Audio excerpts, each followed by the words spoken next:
विष दूर करी दुःखाची सावली, गुरु भेटीसाठी झाली जीवाची काहिली। भक्त तुझा गुरुदेवा पुरता अटला, भेटला विठ्ठल माझा, भेटला विठ्ठल, भेटला विठ्ठल माझा, भेटला विठ्ठल। गुरु एक तुझी माझा विधाता अचल, गुरु विना सुने सारे विश्व हे सकल। भेटला विठ्ठल माझा, भेटला विठ्ठल, भेटला विठ्ठल माझा, भेटला विठ्ठल।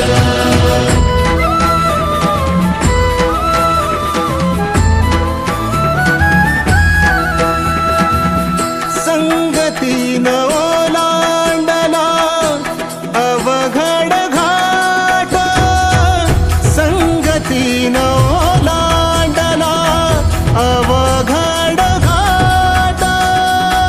चुकलो जिथं मी तिथं दाविली तू वाट, तुझ्यामुळं उमगलो मीच मला थेट।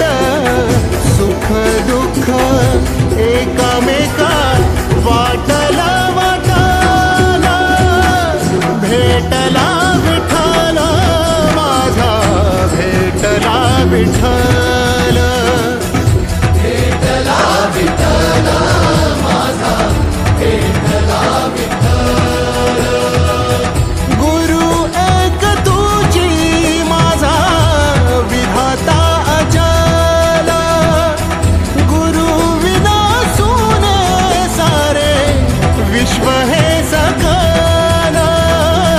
भेटला विठ्ठल माझा, भेटला विठ्ठल, भेटला विठ्ठल माझा, भेटला विठ्ठल।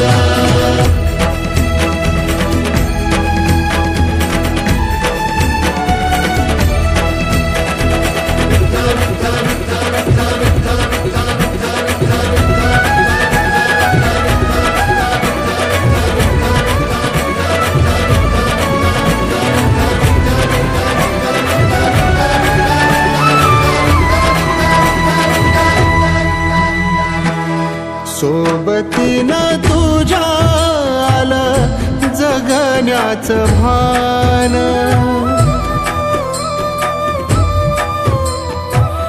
सोबतीनं तुझ्या आलं जगण्याचं भान।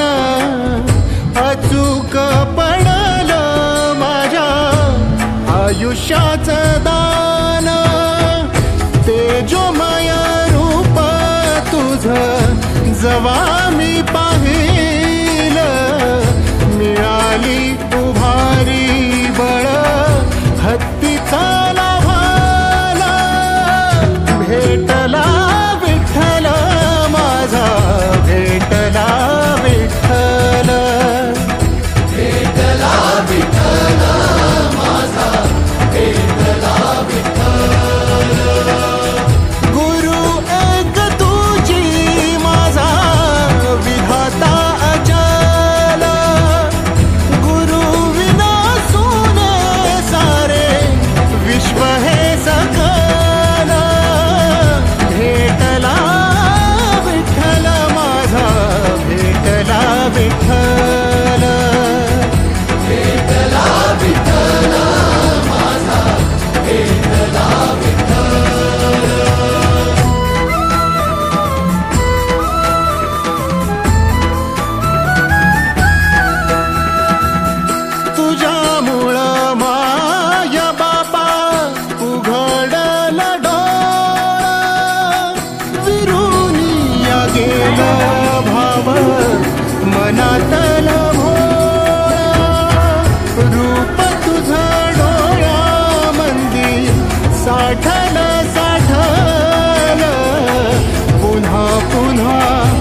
ज्ञानरूपी अमृत जीवन गरी समजतो. नमस्कार, मी पियुष सोनवणे, इयत्ता 8वी ब चा विद्यार्थी. आज गुरुपौर्णिमा या पवित्र दिवशी तुमच्या समोर बोलत आहे. सर्वप्रथम माझ्या सर्व शिक्षकांना गुरुपौर्णिमेच्या हार्दिक शुभेच्छा. आजचा हा दिवस आपल्या जीवनातील सर्व गुरूंच्या अमूल्य योगदानाला समर्पित दिवस आहे. आजचा हा सण म्हणजे गुरु आणि शिष्याच्या नात्याचा व्यक्ती. गुरुर् ब्रह्मा गुरुर् विष्णू गुरुर्देव महेश्वरा गुरुर् साक्षात परब्रह्म तस्मै श्री गुरुवे नमः. या श्लोकाचा अर्थ असा की गुरु म्हणजे साक्षात ब्रह्म विष्णू आणि महेश्वर. गुरु म्हणजे अन्यायाकडून ज्ञानाकडे नेणारे. गुरु म्हणजे चुकीच्या मार्गावरून योग्य दिशा दाखवणारे. प्रेरणास्थान दीपस्तंभच आहे. प्राचीन काळात शिष्य गुरुच्या आश्रमात जाऊन तिथे शिकत असे. रामायणात पुष्यमित्र प्रभू श्रीराम तर महाभारतात द्रोणाचार्य व अर्जुन अशी काही गुरु शिष्यांची उदाहरणे आहेत. गुरुपौर्णिमा का साजरी केली जाते कोणी सांगू शकेल का? नाही, कारण आजच्या दिवशी महर्षी वेदव्यासांचा जन्म झाला होता व त्यांनी वेदांचे विभाजन केले व ज्ञान सर्वत्र पसरवले. त्यांच्या स्मरणार्थ हा दिवस गुरुपौर्णिमा दिन म्हणून साजरा केला जातो. गुरु म्हणजे जो स्वतः जातो आपल्याला प्रकाशित करतो. गुरु म्हणजे प्रेरणा जो आपल्याला मोठं स्वप्न बघायला सांगतो. गुरु म्हणजे दिशा जी अंधारातील योग्य मार्ग दाखवते. माझे सर्व शिक्षक माझ्यासाठी प्रेरणास्थान आहेत. कारण मी जर चूक केली तर मला चूक सुधारायला शिकवतात. योग्य पर्याय निवडायला सांगतात. त्यांचा राग सुद्धा माझ्यासाठी प्रेमच आहे. त्यांचं मार्गदर्शन म्हणजे माझं उज्ज्वल भविष्य. मी आज इथे उभा आहे तर माझ्या आई वडिलांमुळे नाही तर शिक्षकांमुळे.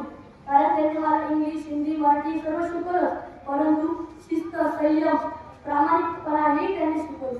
शेवटी जाता एकच नाही. गुरु बिना मार्ग दिसे गुरु बिना ज्ञान न मिळे. गुरु बिना मार्ग दिसे गुरु बिना ज्ञान न मिळे. गुरुकृपेने जीवन वसे गुरुचरणी मस्तक ठेवे. गुरुकृपेने जीवन वसे गुरुचरणी मस्तक ठेवे. पुन्हा एकदा माझ्या सर्व शिक्षकांना गुरुपौर्णिमेच्या हार्दिक शुभेच्छा व तुमचा आशीर्वाद कायम माझ्यासोबत असू द्या हीच प्रार्थना. मी आता 5वी ब चा विद्यार्थी. आज आषाढ शुद्ध पौर्णिमा. हा दिवस आपण गुरुपौर्णिमा म्हणून साजरा करीत आहोत. या निमित्त मी सर्व गुरुजनांना स्वागत करीत आहोत. गुरुपौर्णिमेला व्यास पौर्णिमा असेही म्हणतात. कारण या दिवशी अनेक गुरु महर्षी व्यास यांचा जन्म झाला होता. आपले आई वडील पंख देतात आणि त्या पंखांना भरारी घेण्याचे फळ शिक्षक देतात. गुरु हे आपल्या शिष्याला योग्य दिशा दाखवतात. धन्यवाद. माझे नाव अंकिता आहे. मी इयत्ता 6वी ब ची विद्यार्थी. गुरुपौर्णिमा निमित्त मी भाषण सांगणार आहे. ते तुम्ही शांतचित्ताने ऐकाव्याची माझी विनंती. गुरुपौर्णिमा हा भारतातील एक पवित्र सण आहे. गुरुपौर्णिमा हा आषाढ महिन्यातील पौर्णिमेला साजरा केला जातो. आपल्या जीवनातील गुरूंचे स्थान खूप महत्त्वाचे आहे. गुरु हे तेजस्वी सूर्याप्रमाणे असतात. आपले गुरुच आपल्याला ज्ञान शिस्त आणि चांगले संस्कार देतात. आपले गुरु आपले भविष्य घडवतात. तेच आपल्या जीवनाला एक नवी दिशा देऊन एक चांगला माणूस घडवतात. गुरुपौर्णिमा हा दिवस आपल्या गुरुप्रती आदर व कृतज्ञता व्यक्त करण्याची आहे. या दिवशी गुरूंचा चरणी आदरपूर्वक वंदन केली जाते. आपण सर्वांनी नेहमी आपल्या जीवनाचा आदर व सन्मान केला पाहिजे. धन्यवाद. गुरुपौर्णिमेबद्दल काही 2-3 शब्द सांगणार आहे. ते तुम्ही शांत चित्ताने ऐकावे अशी माझी विनंती. स्वप्ने बघण्यासाठी वास्तवाचे डोळे लागतात. स्वप्ने जिंकण्यासाठी यशाचे बळ लागतात. यशस्वी होण्यासाठी कष्टाचे प्रयत्न लागतात. त्या प्रयत्नाला मार्ग देणारे गुरु आशीर्वाद देतात. आषाढ पौर्णिमा व्यास पौर्णिमा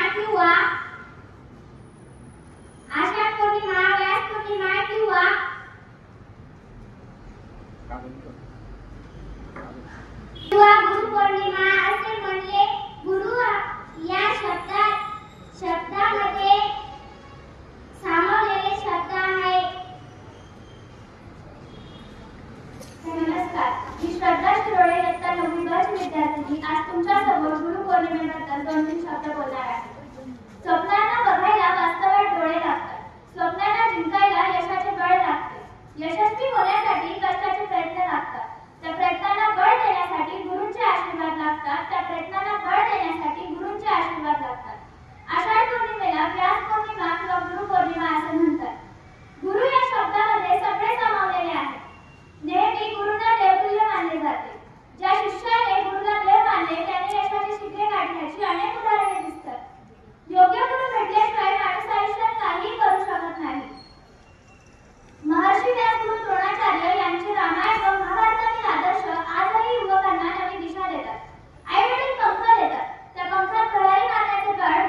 नमस्कार, मी व्रत जवाहर जाधव, इयत्ता 9वी ब चा विद्यार्थी.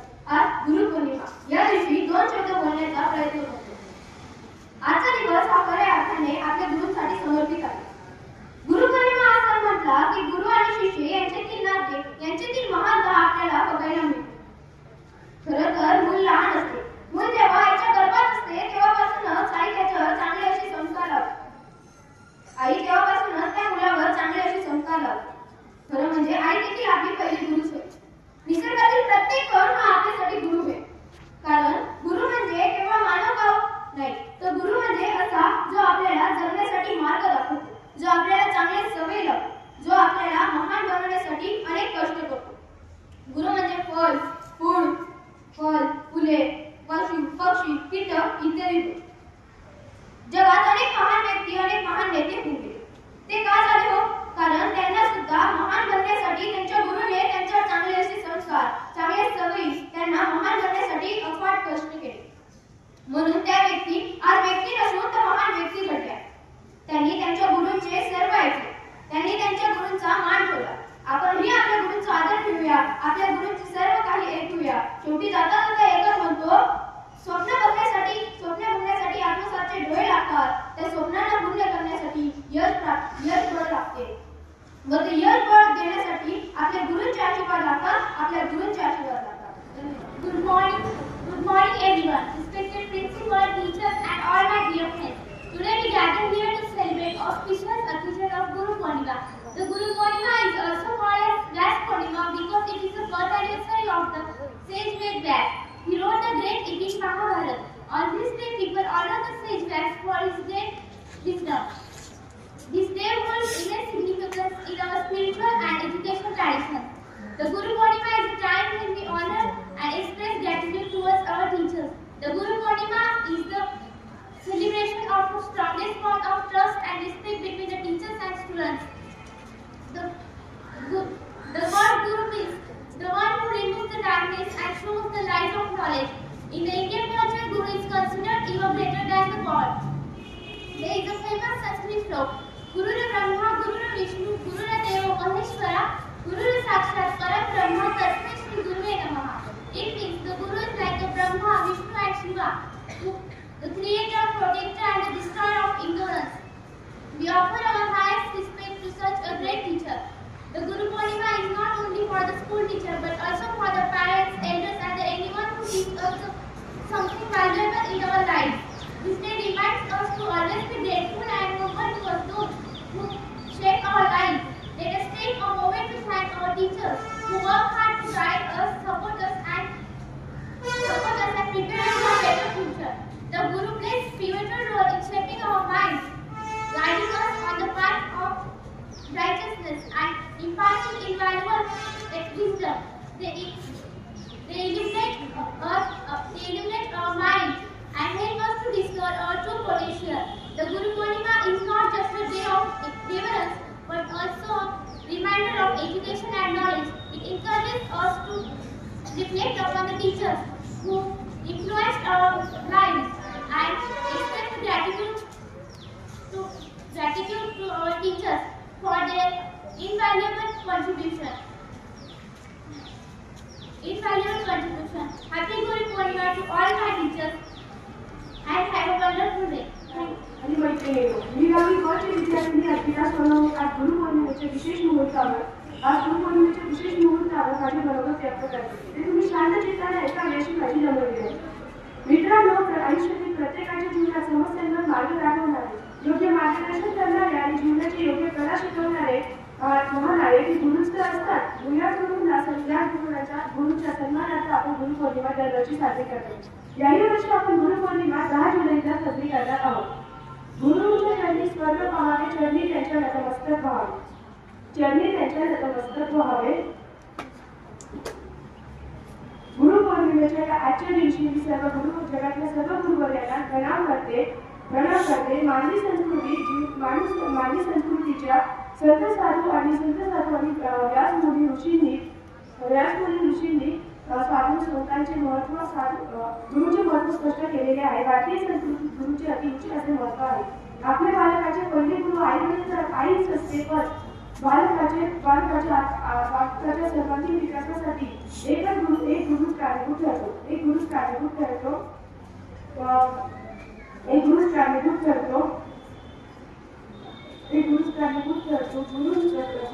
म्हणून या शास्त्रामध्ये गुरुंबद्दल अशी महती काढली गेली आहे की गुरु ब्रह्मा, गुरु विष्णू, गुरु देव महेश्वरा, गुरु साक्षात परब्रह्म, गुरु साक्षात परब्रह्म तस्मै श्री गुरुवे नमः. अर्थात गुरु म्हणजे ब्रह्म विष्णू आणि महेश्वर. गुरु हा ईश्वराचे दुसरे रूप असते. आषाढ शुक्ल पौर्णिमेला गुरुपौर्णिमा असे म्हणतात. ज्या गुरूंनी आपले व्यक्तिमत्व घडवले त्यांच्याबद्दल आदर व्यक्त करण्याचा, त्यांना नतमस्तक होण्याचा दिवस म्हणजे गुरुपौर्णिमा. गुरुपौर्णिमेला व्यास पौर्णिमा असेही संबोधले जाते, कारण गुरुपौर्णिमेला आदिगुरु व्यासांचा जन्म झालेला आहे. ज्ञानेश्वरी लिहिताना व्यासांच्या मागोसा भेद हे ऋषी मुनींबद्दल कवनोत्तर आले आहे. मुंबाविष्णू मातीच्या गोळ्याला तयार करून त्याच्यापासून मडके तयार करतो, तसेच गुरु मानवरूपी सजीवरूपी मानवाला व्यक्तिमत्व घडवून त्याला आदर्श बनवतात. गुरुचे ज्ञानाचे अर्थात सागराप्रमाणे असते. त्यांच्या पुढे आपण नतमस्तक होऊन ते ज्ञानाचे कण वेचले पाहिजे. शेवटी गुरुशिवाय आपल्याला कोण दाखवणार? आपल्या जीवनात नाना विविध प्रकारचे आपल्याला गुरु दिसतात. निसर्गात सर्वजण आपले गुरु आहेत. मुलं गर्भावस्थेपासून आणि आपल्या मुलांना संस्कार करते. आई मुलांचे पहिले गुरु असते. निसर्गाच्या प्रत्येक कार्यात गुरु आहे. जे लोक आपल्या जीवन जगण्यासाठी आपल्याला चांगले संस्कार करतात ते सर्व गुरुच आहेत. निसर्गापासून आपल्याला किती साऱ्या चांगल्या गोष्टी शिकायला मिळतात. तेही आपले गुरुच आहेत. गुरुंना जातीचं किंवा वयाचं काहीही बंधन नसतं. आताचा काळ बदललेला आहे. आताची शिक्षण पद्धती बदलली, पण आता सुद्धा पूर्वीप्रमाणे गुरु आणि शिष्याचे नाते पवित्रच राहिले जाते. तसेच अजूनही पवित्रच आहे. गुरु आतापर्यंत ज्या थोर व्यक्ती घडून गेल्या आहेत त्यांच्यावर त्यांच्या गुरुचा आम्ही तसा प्रभाव होता. आपल्यावरही आपल्या गुरुंचा असा प्रभाव आहे. आपल्या गुरुप्रमाणे आपण घडत असतो. गुरुंचे आपण सगळे आदर केले पाहिजे. सगळ्यांनी आपल्या गुरुंचा आदर केला पाहिजे. त्यांच्याविषयी आपण चांगले बोलले पाहिजे. त्यानंतर आपण गुरुचा आदर कधीही करू नये. आपण चांगलं शिकून गुरुचे, देशाचे, आई वडिलांचे आणि शाळेचे नावलौकिक करावे. शेवटी दादा एवढंच सांगेल की अंधाराची रात्र असावी, त्यात कंदिलाची मिळावी, देवालयात तैवत राहावी, माझ्यासाऱ्या गुरुवर्यांना दिव्य आयुष्याची शिदोरी लावावी. गुरुवर्यांच्या तुम्हाला सर्वांना पुन्हा एकदा शुभेच्छा. धन्यवाद. आज के इस पावन दिन के शुभ अवसर पर मंच पे उपस्थित हमारे विद्यालय की प्रधानाचार्य जी श्रीमती तुलसी पाटिल मैडम तथा इस कार्यक्रम की अध्यक्षा और हमारे उप प्रधानाचार्य जी श्रीमान मोतारी सर और मेरे ज्येष्ठ सहयोगी अध्यापक अध्यापिकाएं, इन सभी को आज की इस पावन अवसर पर मैं दिल से सबको इस गुरु पूर्णिमा के शुभ अवसर पर, शुभ दिन पर हार्दिक शुभकामनाएं देता हूँ। देखो, आज का जो दिन है वो गुरु की महिमा का बखान करने का दिन है। और यहाँ पर हमारी जो सभ्यता है, भारतीय संस्कारिक सभ्यता, उसमें गुरु को बहुत बड़ा ऊंचा स्थान दिया गया है। अगर आपने कबीर जी के बारे में पढ़ा होगा तो कबीर जी ऐसे संत हो गए जिन्होंने गुरु को बहुत ही ऊंचा स्थान दिया है। उनका एक दुआ है, उनके माध्यम से आपको पता चल जाएगा कि गुरु का ईश्वर से ऊंचा स्थान है। संत कबीर कहते हैं, गुरु गोविंद दो खड़े काके लागू पाए, बलहारी गुरु आपने जिन गोविंद दियो दिखाए। अर्थात अगर मेरे सामने गुरु और ईश्वर खड़े होते हैं तो मैं सबसे पहले गुरु को वंदन करूंगा, उनको नमन करूंगा। क्यों? क्योंकि ईश्वर तक पहुंचाने का जो मार्ग है वो मार्ग दिखलाने का काम केवल गुरु ही कर सकता है। क्योंकि ईश्वर केवल उसे प्राप्त करने का एक साधन होता है। एक तरह से देखा जाए तो इंसान जब जन्म लेता है तो कई प्रकार के गुरु उनके सामने होते हैं, लेकिन यहाँ पर अगर ज्ञान नहीं होता तो वो अपना मार्ग नहीं देख सकता, वो भटक जाता है। इसलिए जयशंकर प्रसाद जी कहते हैं, रहनुमाओं की अदाओं पे फिदा है दुनिया, इस बहती हुई दुनिया को संभालो यारो। यानी आज का जो आधुनिक युग है, इस काल में कई कई सारे नौजवान रास्ते से भटक चुके हैं, तो उनको मार्ग दिखाना भी जरूरी होता है। और ये मार्ग दिखाने का काम केवल गुरु ही कर सकता है। इसके बाद गुरु की मान्यता बताते हुए संत कबीर जी कहते हैं कि गुरु कैसा होना चाहिए, गुरु के अंदर क्या गुण होने चाहिए, इसमें वो बताते हैं। यहाँ पर देखा जाए तो ये पंक्तियां बहुत अच्छी आपको ध्यान में रखनी चाहिए। वो कहते हैं सबद अर्थी कागज करो, सबद अर्थी कागज करो, सब वन राय कर राय लेखनी। यानी यहाँ पर वो बताते हैं कि अगर आप मतलब इतना बड़ा कागज हो धरती के समान और लेखनी जो सारे वनों से बनी हो, लेखनी का मतलब अंग्रेज जमाने के जेलर है आप, कलम, हिंदी में उसे कलम कहते हैं, ध्यान में रखो। तो इतना बड़ा कागज धरती के समान भी बना लेते हैं, लेकिन उस कागज में आकर अगर आप किसी गुरु के गुण लिखना चाहो तो कागज भी अधूरा पड़ जाएगा आपको, इतने महान होते हैं गुरु। और इसलिए यहाँ पे कहा जाता है, यहाँ पर संत कबीर यह भी बताते हैं कि गुरु के अंदर कौन से गुण होने चाहिए। उसमें वो बताते हैं पोती पड़ी पड़ी जग मुआ पंडित भयानक होए, पढ़ाई आचर प्रेम का पढ़े सो पंडित। तो इसमें वो बताते हैं कि गुरु के अंदर प्रेम की भावना भी होनी चाहिए। यानी अगर वो अहंकार से युक्त हो तो ज्ञान नहीं बांट सकता, तो ज्ञान देते समय गुरु को ध्यान में रखना चाहिए कि उसके अंदर अहंकार नहीं होना चाहिए। इतना ही नहीं, यहाँ पर संत कबीर यह भी बताते हैं कि अगर गुरु किसी भी अहंकार से युक्त है तो वो ज्ञान पूरी तरह से समाज को दे नहीं सकता। और इसलिए दर्शनकर प्रसाद ये भी बताते हैं एक नर से दूसरे नर के बीच का व्यवधान, एक नर से दूसरे नर के बीच का व्यवधान तोड़ दे दो बस, वही ज्ञानी वही विद्वान। यानी असल में ज्ञान वही होता है, ज्ञानी वही होता है जो किसी भी प्रकार से भेदभाव नहीं करता। यहाँ पर देखा जाए तो एक नर से मतलब है इंसान। तो यहाँ पर जो गुरु होता है उसकी दृष्टि मानवता की दृष्टि होनी चाहिए। एक इंसान को इंसान से नजर से देखने की उसकी दृष्टि होनी चाहिए। तो इस प्रकार से हमारे प्राचीन सभ्यता गुरु माताओं के योगदान से भरी हुई है। मुझे जो यहाँ पर अपने विचार रखने का अवसर मिला, इसके लिए सभी को धन्यवाद देता हूँ। जय हिंद, जय भारत।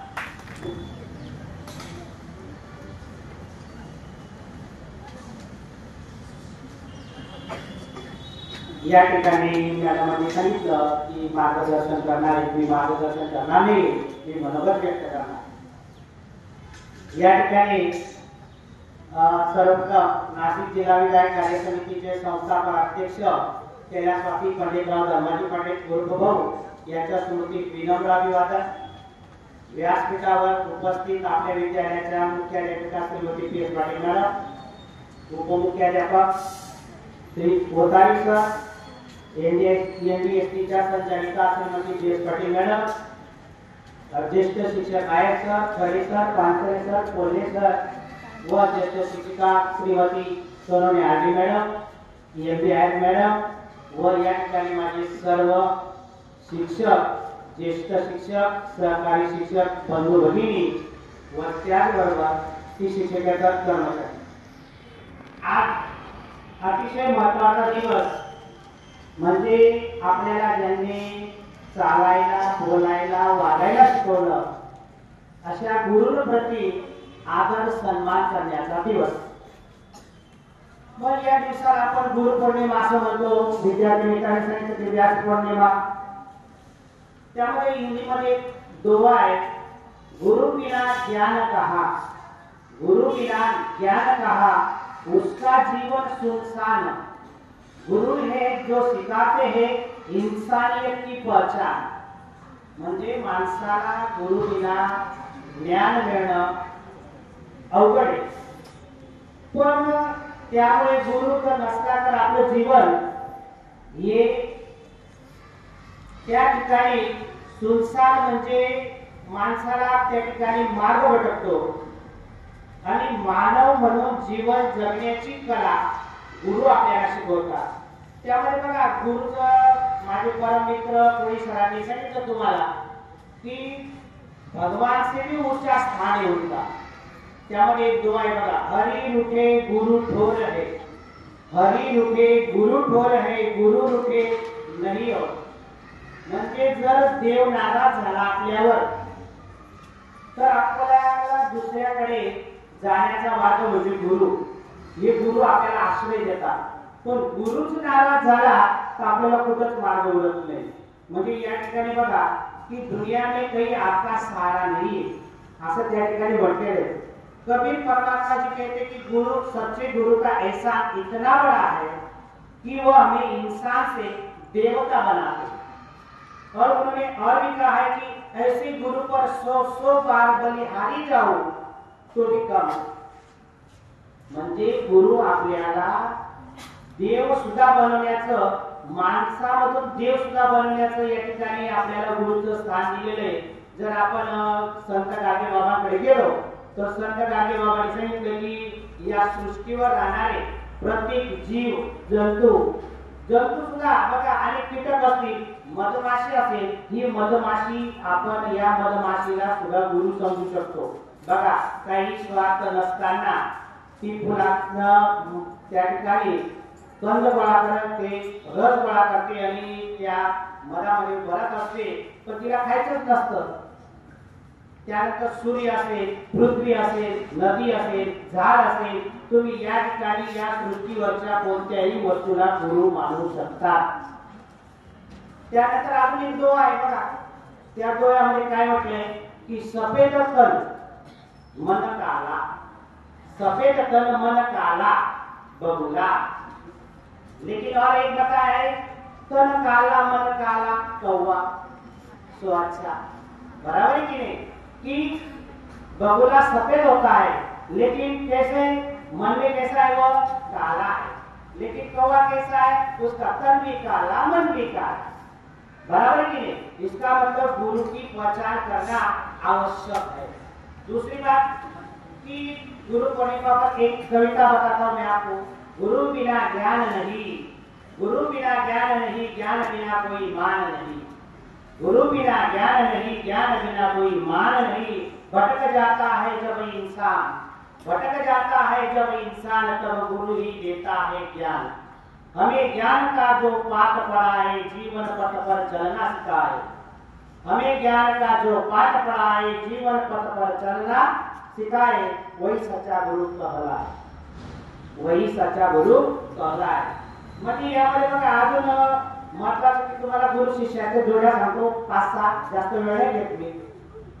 संदीपानी ऋषी हे श्रीकृष्ण आणि बलराम यांचे गुरु होते. श्रीराम लक्ष्मण यांचे गुरु महर्षी विश्वामित्र होते. चंद्रगुप्त विष्णुगुप्त यांचे गुरु म्हणजे मौर्य घराण्याचे जे सम्राट होते चंद्रगुप्त यांचे गुरु आर्य चाणक्य होते. कौरव आणि पांडव यांचे गुरु होते द्रोणाचार्य. बघा आता महाभारत माहिती, कौरव आणि पांडवांचे तुम्हाला पण लोकांना शिकवणारे कोण होते, गुरुच होते. पण गुरुकडनं आपण ज्ञान कसं उचलायचं हे महत्वाचं आहे. चांगलं घ्यायचं का वाईट घ्यायचं, गुरु केव्हाही चांगलंच ज्ञान देत असतात. त्यानंतर भीष्म आणि द्रोणाचार्य यांचे गुरु कोण, भगवान परशुराम. सिकंदर, सगळं जग जिंकायला निघालेला सिकंदर याचे गुरु कोण, अरस्तु. छत्रपती शिवाजी महाराज आपल्या महाराष्ट्राचे आराध्य दैवत यांचे गुरु कोण, समर्थ रामदास. स्वामी विवेकानंद यांचे गुरु कोण, रामकृष्ण परमहंस. बघा स्वामी विवेकानंद हे असे होते गुरु निवडताना त्यांनी जवळजवळ 1 ते 1.5 महिना त्यांनी वेळ घालवला की गुरु कसा निवडावा. गुरुची सुद्धा परीक्षा घेतली. एकदा समर्थ रामकृष्ण परमहंस त्यांच्या मठामध्ये फिरत असताना स्वामी विवेकानंदांनी काय केलं की त्यांचं अंथरूण टाकलं त्यांना झोपण्यासाठी आणि त्याखाली एक नाणं ठेवलं, म्हणजे पैसे ठेवले. आणि त्यानंतर खरे का खोटे हे आपले गुरु त्यांना तपासायचं होतं. आणि त्यावेळेस नंतर थोड्या वेळात रामकृष्ण परमहंस त्या ठिकाणी झोपण्यासाठी आले आणि आपल्या अंतरावर झोपले आणि त्यांना लगेच ते नाणं लागलं आणि त्यांनी सांगितलं या ठिकाणी आगीचा निखारा कोणी ठेवला. म्हणजे बघा गुरु कसा असावा, गुरुची परीक्षा त्या ठिकाणी त्यांनी घेतली. त्यानंतर आपले क्रिकेटचे देव महान क्रिकेटपटू सचिन तेंडुलकर यांची गुरु कोण? रमाकांत आचरेकर सर. म्हणजे बघा असे गुरु आपल्याला प्रत्येकाला. यामध्ये मला एक नेपोलियन बोनापार्टची गोष्ट आठवते की नेपोलियन बोनापार्ट एकदा युद्ध लढायला गेले आणि युद्ध होतं समुद्राकाठी युद्ध लढत असताना अचानक सेनापती होते ते नेपोलियन बोनापार्ट एक वाक्य, मी गेलो, मी पाहिलं, मी जिंकून घेतलं असं वाक्य. आणि मग त्यामध्ये नेपोलियन बोनापार्ट समुद्राच्या किनारी युद्ध करण्यासाठी गेले आणि चिखलात त्यांचा पाय पडला आणि ते असं तोंडावर पडले. सगळं सैनिक पाहत होतं, अरे बापरे आता युद्ध सुरू होणार आणि युद्धाच्या अगोदरच आपला सेनापती पडला म्हणजे आपण 100% युद्ध हारू. सैनिकांची मनस्थिती बिघडली, आता युद्ध आपण हारू. आणि त्याच वेळेस बघा गुरु कसा असावा, नेपोलियन बोनापार्टचा गुरु चांगला मोठा असेल. मग ते उठले नेपोलियन बोनापार्ट आणि सगळं अंग चिखलाने भरलेलं आणि ते माथ्यावर चिखल लागलेला आणि नेपोलियन बोनापार्ट उठले आणि त्यांनी सांगितलं, अरे म्हणजे तुम्हाला वाटलं युद्ध हारू, तुम्ही घाबरू नका म्हणे, ती माती काय म्हणते, मी तुझी आई आहे, तुला काय करायचं होतं, गळा भेट घ्यायची होती आणि हात वरती माझ्या माथ्याला जो चिखल लागलेला आहे तो काय म्हणे, विजय तिलक आहे म्हणे, म्हणजे युद्ध आपण जिंकलेलो आहोत असं त्या ठिकाणी नेपोलियन बोनापार्टने सांगितलं की तो चिखल त्याच्या माथ्याला जो लागला तो विजय तिलक होता असं एवढंच वाक्य वापरलं आणि त्या सैनिकांमध्ये काय बनली, शक्ती भरली गेली, ऊर्जा निर्माण झाली आणि ते युद्ध एका दिवसात जिंकून परत आले. म्हणजे कोणामुळे झालं शक्य? गुरुमुळे झालं. म्हणजे गुरु सुद्धा निवडताना आवश्यक आहे.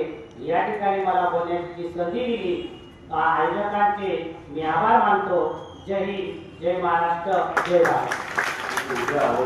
या मुख्य पदावर आम्ही दिसतो आहोत ते केवळ आमच्या गुरुच्या आशीर्वादामुळे, त्यांनी दिलेल्या चांगल्या मार्गामुळे, त्या मार्गावर आम्ही चालल्यामुळे करतो. त्यांनी दाखवलेला जो मार्ग होता सन्मानाचा, आत्मविश्वासाचा, त्या मार्गावर आम्ही इथपर्यंत पोहोचलेलो आहोत. आणि म्हणून आमचं कर्तव्य आहे की आम्ही आमच्या गुरुपैकी त्यांनी दिलेले ज्ञान संस्कार प्रेरणा यांचा आदर आम्ही राखला पाहिजे. आणि शेवटी एवढं नाही की गुरूंच्या मार्गाशिवाय आपलं जीवन अपूर्ण आहे. म्हणून आपण या गुरुपौर्णिमेला सर्वांनी आपल्या गुरूंच्या प्रती कृतज्ञता व्यक्त करूया आणि त्यांनी दाखवलेल्या मार्गावर चालण्याचा संकल्प करूया. धन्यवाद. जय हिंद, जय महाराष्ट्र.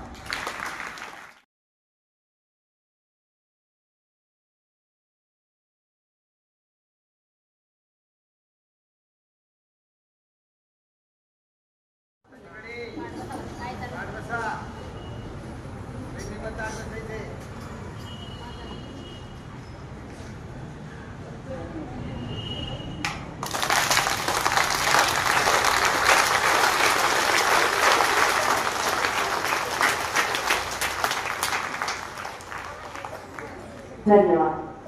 हुशार झाले.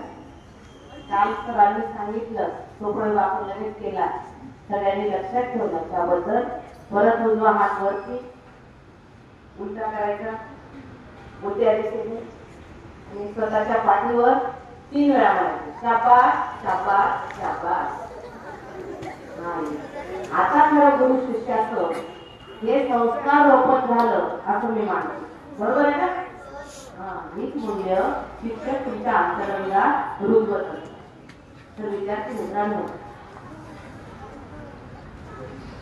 प्रथम मी जगातल्या सर्वात महान गुरु स्वराज्याच्या जन्मदात्या मा जिजाऊ साहेब यांना वंदन करते, ज्यांनी शिवबासारखा स्वराज्य रक्षक एक युग प्रवर्तक घडवला. त्या शिवाजी महाराजांना मी वंदन करते. तसंच बागलांचा आराध्य दैवत मामलेदार यशवंतराव महाराज यांनाही वंदन करते. आणि आपल्या नाशिक जिल्हा विधायक कार्य समितीचे संस्थापक अध्यक्ष जे आमचे महान गुरु होते, ज्यांच्या समाधीकडे पाहून, फोटोकडे पाहून कार्याची प्रेरणा आम्हाला सर्वोदित रोज मिळते असे आपले बागलांचे भाग्य विधाते, लोकनेता, गरीब मित्र कैलासाची भाऊ यांना वंदन करते आणि आजच्या या कार्यक्रमाकडे वळते. विद्यार्थी मित्रांनो, आज गुरुपौर्णिमा. सगळ्यांचे भाषण ऐकलेत ना?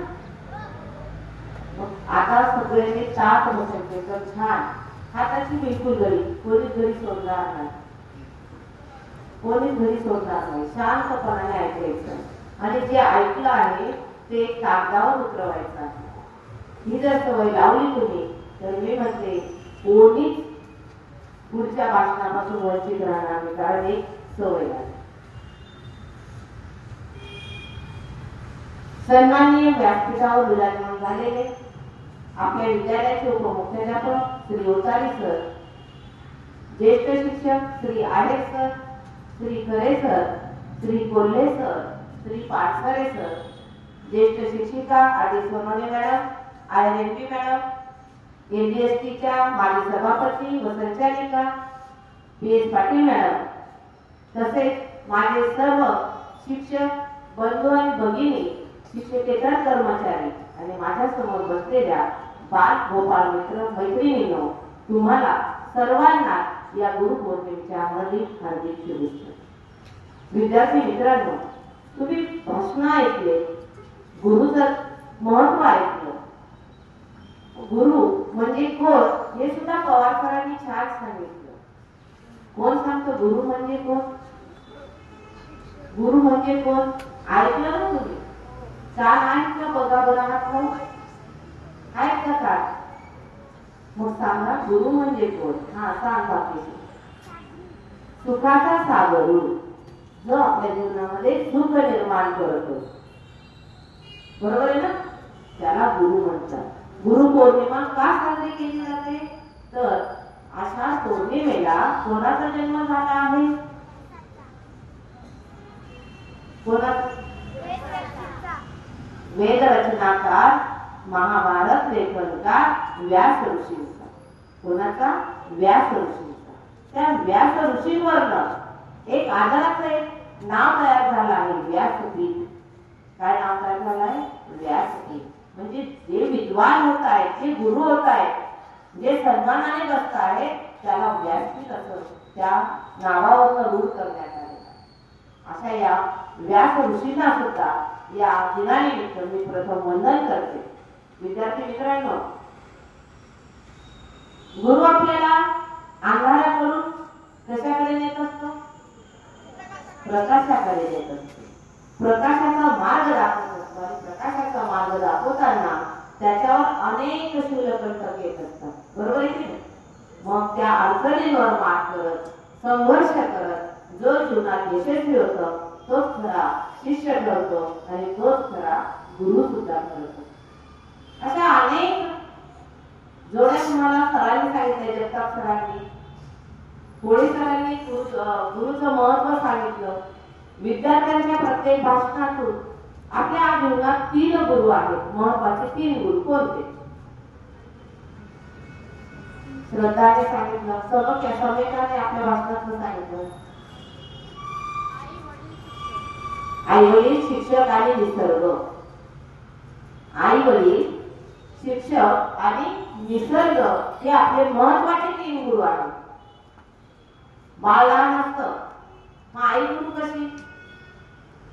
आपल्या बाल मनावर योग्य ते संस्कार ती आई करत असते लहानपणीच, आणि तो बालक घडत असतो, त्याला बोट धरून अंगणात पाऊल टाकायला शिकवते आणि हळूहळू मग ती दुसऱ्या गुरुकडे आणते. म्हणजे कोणत्या गुरुकडे आणते? ती शिक्षक गुरुकडे आणते. आणि मग शिक्षक या निसर्गाच्या सानिध्यात राहून प्रत्येक विद्यार्थ्याला काय करत असतो? सकस बनवत असतो. त्याच्यामध्ये त्याच्या जीवनामध्ये बीजारोपण करत असतो. काय झालं बाळा? बरोबर तुम्ही काय करणार असेल मला सांग. ओके, तर तो बीजारोपण करत असतो. मग बीजारोपण कसा करतो? सरांनी सांगितलं अवतारी सरांनी. पूर्वीच्या काही शाळा होत्या का? नाही. मग मुलं कसे शिकायचे? जंगलात. म्हणजे त्याला गुरुकुल पद्धत म्हणायची. कोणती पद्धत म्हणायची? गुरुकुल. झाडांखाली शिकवलं जायचं निसर्गाच्या सानिध्यात. आणि तेव्हा पुस्तक वह्या नव्हत्या बाळांना. तेव्हा काय होतं? फक्त मौखिक ज्ञान एकाच्या मुखातून दुसऱ्याच्या मुखात ते दिलं जायचं आणि त्याने ते पठण करून आणि मग शिष्याची परीक्षा घेतली जायची. तुमची प्रवेश परीक्षा घेतली जाते बरोबर आहे ना? 5वीला आले की आम्ही प्रवेश परीक्षा घेतो. घेतली गेली का? नक्की. मग त्या काळात सुद्धा अशी प्रवेश परीक्षा आहे ती कठीण घेतली जायची. एका आश्रमात एक चांगले असे प्रसिद्ध ऋषी, त्यांच्याकडे एक विद्यार्थी म्हणून सहयोगी म्हणून तिथं प्रवेश घ्यायला जातो. तिथं त्या गुरुंना भेटतो आणि सांगतो, गुरु मला प्रवेश घ्यायचा आहे आपल्या विद्यालयात. गुरु म्हणतात ठीक आहे बाळा, तुला एक मंत्र देतो. तुला काय देतो? एक मंत्र देतो. तो मंत्र तू वर्षभर पाठ करायचा. किती दिवस दिले? वर्ष. एका वर्षाचे दिवस किती? 365 दिवस. 365 दिवस एक मंत्र. आपण म्हणाले मी आता पाठ करूया. होतो का? नाही. तो मंत्र कठीण असतो, उच्चारण कठीण असतं.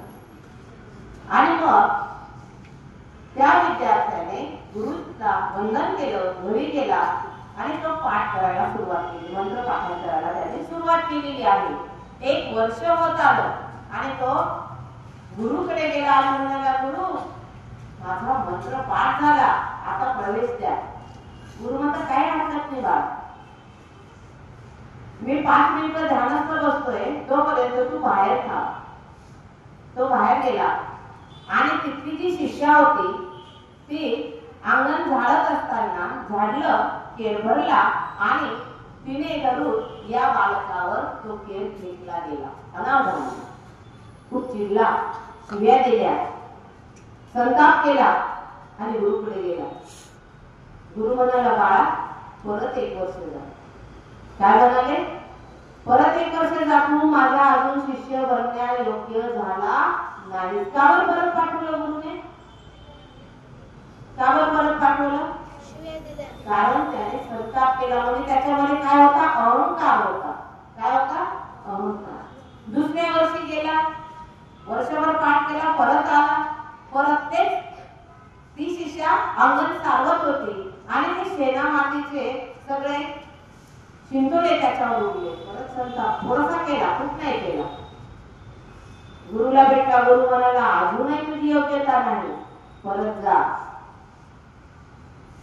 3ऱ्या वर्षी पुन्हा पाठांतर करून आला आणि म्हणाला, गुरु आता मी सक्सेस झालो, थोडा वेळ थांब, माझी पूजा अर्चा झाली की तुला मध्ये बोलवतो.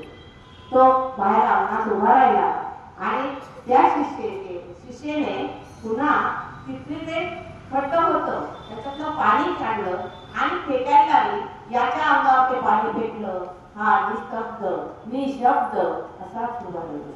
तोंडातून एकही शब्द बोलला नाही. एकही शब्द बोलला नाही. आता काय झालं होतं? त्याच्यातला अहंकार गळून गेलेला होता. काय गळून गेला होता? अहंकार. आणि मग गुरुने सांगितलं, तू आता माझ्या आश्रमात राहण्याला लायक, माझा शिष्य बनण्याला लायक झाला. आणि गुरुने त्याला आपल्या आश्रमात टाकले. ही असते गुरुची परंपरा. गुरु चुकलेल्या मुलांना काय दाखवतो? मार्ग दाखवतो. तुम्हाला 9वीला कीर्ती याच्या काही तेच आहे. देसा वृक्ष नेणे तेच आहे. निसर्ग शिकवतो आहे. झाड आपल्याला पान, फूल, फळ, गोड सगळं देत आहे. आपण आता बाहेर बघतो, इंग्रजीचं पीक आलेलं नव्हतं आहे की नाही? गल्लोगल्ली इंग्लिश मीडियम आहे. एकदा तुम्हाला आता जगताप सरांनी सांगितलं, स्वामी विवेकानंदांचे गुरुकुल हे भगवान आताच झालं ना. स्वामी विवेकानंद या गुरु शिष्या डोळ्या पाठच करायच्या विद्यार्थ्यांना. स्वामी विवेकानंदांचे गुरुकुल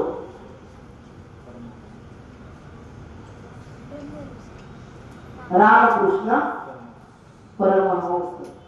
कोण होते? रामकृष्ण. स्वामी विवेकानंदांचं नाव काय होतं रे? आधीचं नाव काय आहे?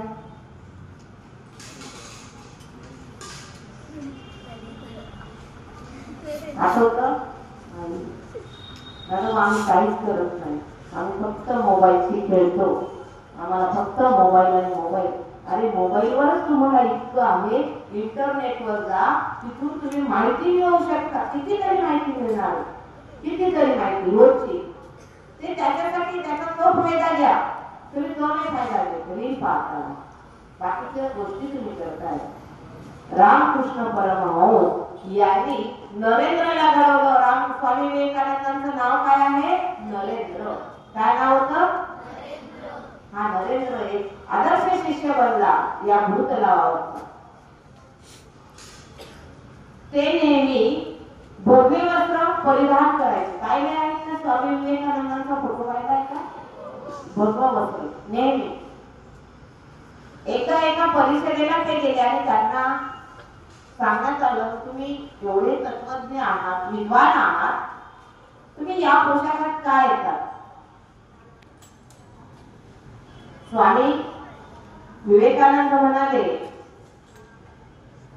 माझं चारित्र्य माझ्या पोशाखावरून ठरत नाही. माझ्या गुरुजी मला सांगितलं आहे, चारित्र्य हे आपल्या मूल्यावरून आणि आपल्या संस्कारावरून घडतं. सुटबूट घातला आणि इंग्लिश मीडियमचे मुलं बघा, आदर्शवत काही दिसत नाही. आपले मुलं बघा, गुरु दिसते कमीत कमी उभं राहून विचारपूस करतात ते. हा फरक आहे. मग कपड्यांवरून आपला आदर्श ठरवला जातो का? नाही. आपल्यामध्ये असलेल्या मूल्य संस्कारांवरून आपला आदर्श दिसत असतो. महाकवी कालिदास, आषाढ महिना सुरू झाला की कालिदासाच्या त्या रचना ऐकाव्याशा वाटतात, रस ग्रहण करावासा वाटतं. अतिशय सुंदर विपुल लेखन कालिदासाने केले. एक महान विद्वान, तत्वज्ञ, विचारवंत एका रानामध्ये जात असताना एक विहीर दिसते आणि पाणी प्यायला जातात. तिथे एक लहान मुलगी पाणी दिसत असते, शेंदत असते, काढत असते. ते म्हणतात, हे मुली मला पाणी हवंय. ते म्हणजे तुम्ही कोण? ते म्हणतात, मी महान विद्वान कवी कालिदास. महान विद्वान मी नाही का ओळखत. महान आणि विद्वान माझ्यापैकी दोनच शब्द आहेत. एक जे घडवतात ते पुस्तक, जे घडवतात ते पुस्तक आणि जे आदर्श देते ते मां आई. हे दोनच विद्वान माझ्यापैकी. नाही असं थोडी आहे. मी अव्याहत चालतो, अव्याहत काम करतो. म्हणजे माझ्यापैकी तुम्ही तर काहीच नाही. माझ्यापैकी चंद्र आणि सूर्य अव्याहत आहे, ते रात्र दिवस चालतात. कवी कालिदास म्हणतात, अगं मी या जगातला सर्वश्रेष्ठ आहे. म्हणजे तुम्ही कसं आहोत सर्वश्रेष्ठ? सर्वश्रेष्ठ तर माझी भूक आणि अनुभव आहे. माझी भूक आणि अनुभव आहे. कवी कालिदास त्या पोरीच्या पुढे हरत चाललेले आहेत. ते म्हणतात, बर बाई मी आता मूर्ख आहे. काय म्हणतात?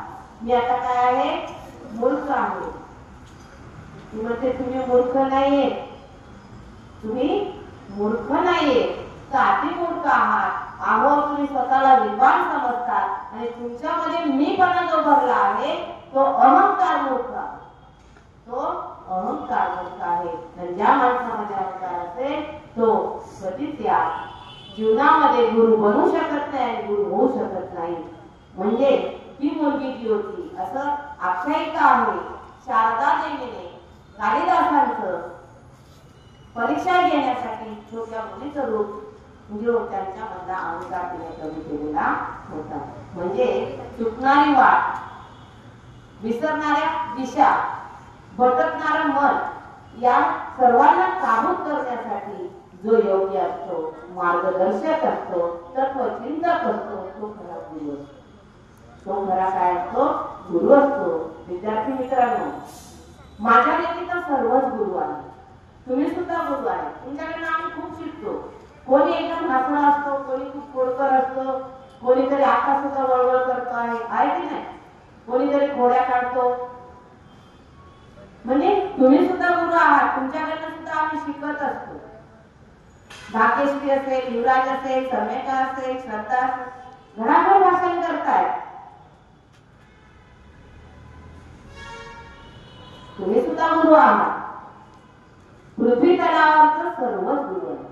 एका जगताप सरांनी सांगितलं, गुरुची परीक्षा घेतली गेली होती. सांगितलं ना छोट्याशा गोष्टीत ना. तसा प्रसंग मला एक आठवला. वनभोजन सहलीला जाताना दोरेश्वरला एक विद्यार्थी होता. त्या विद्यार्थ्याने त्या आवडण्याच्या मनावर फुलपाखरू फिरत होते. पिवळं फुलपाखरू पकडलं. मला आठवत बसलं का पिवळ्या रंगाचं पकडलं आणि मी लांब होती थोडी पाच होती. त्याने मला जवळ येऊ, मॅडम ओळखा कोणत्या हातात फुलपाखरू आहे. मी हात लावलो. तिथं होतं पण सांगा मॅडम म्हणे मेलं का जिवंत आहे. काय विचारलं. मी काय उत्तर देणार. काय उत्तर देणार. जिवंत. मी त्याला एकच म्हटली, तुझ्या हातात आहे. तुझ्या हातात आहे का. मी जर जिवंत म्हटलं तर त्याने काय केलं. दाबून दिलं ते मेला. मॅडम मेलेला. मी जर मेलेला म्हटलं असतं तर त्याने जिवंत दाखवलं. त्याला म्हटलं त्याचं मरण तुझ्या हातात आहे. त्याचं मरण तुझ्या हातात आहे. त्याने आज ते फुलपाखरू सोडलं आणि माझ्याजवळ आला. म्हणाला मॅडम तुम्ही कसं काय ओळखलं. लहान करा आपल्या बाळा असतात बघा, त्यांच्याकडे वस्तू द्यायला पोहायला ते एका हातात ठेवतात आणि आपल्याला गुगारा करत असतात आहे की नाही. आणि आपण ते ओळखण्याचा केविलवाना प्रयत्न करत असतो. पण हे आपल्याच हातात आहे. विद्यार्थी मित्रांनो, या फुलपाखरासारखं तुमचं जीवन तुमच्या हातात आहे. तुम्ही काय करायचं, काय अंगी करायचं, कोणतं अंगी करायचं, चांगलं की वाईट हे तुमच्या हातात आहे. हे फुलपाखराचं एक उदाहरण निमित्त मात्र होतं. पण तुमचं जीवन तुमच्या हातात आहे. तुम्हाला प्रत्येक शिक्षक घडवतो आहे, सांगतो आहे. तुम्ही ते सूचनांचं पालन करून आणि अंगी करायचं. तुम्ही जर अंगी काढलं तर नक्कीच आम्हाला खूप आनंद होईल. आणि खरोखर बीपीएल मधून बाहेर पडणारा विद्यार्थी एखाद्या सूर्यासारखा तेजस्वी होऊन बाहेर पडेल याचा अभिमान आम्हाला वाटेल. आणि पडतातच बरेचसे मुलं नाव लौकिक मिळवतात. बाहेरच्या कॉलेजमध्ये सुद्धा बीपीएलचं नाव गाजवतात. त्या सर्व विद्यार्थ्यांना आणि माझ्या समोर बसलेल्या सर्व बालकांना व सर्व सहकारी मित्र मैत्रिणींना, शिक्षक बंधू भगिनींना, शिक्षकेतर कर्मचाऱ्यांना या पौर्णिमेनिमित्त खूप खूप साऱ्या शुभेच्छा. आणि असंच सहकार्य, असंच पुण्याचं काम सदोष आमच्याही हातून घडो आणि तुमच्याही हातून घडो अशी ईश्वरचरणी प्रार्थना करते. आणि माझे या गुरुपौर्णिमेनिमित्तचे 2 मनोगताचे शब्द थांबवते. धन्यवाद.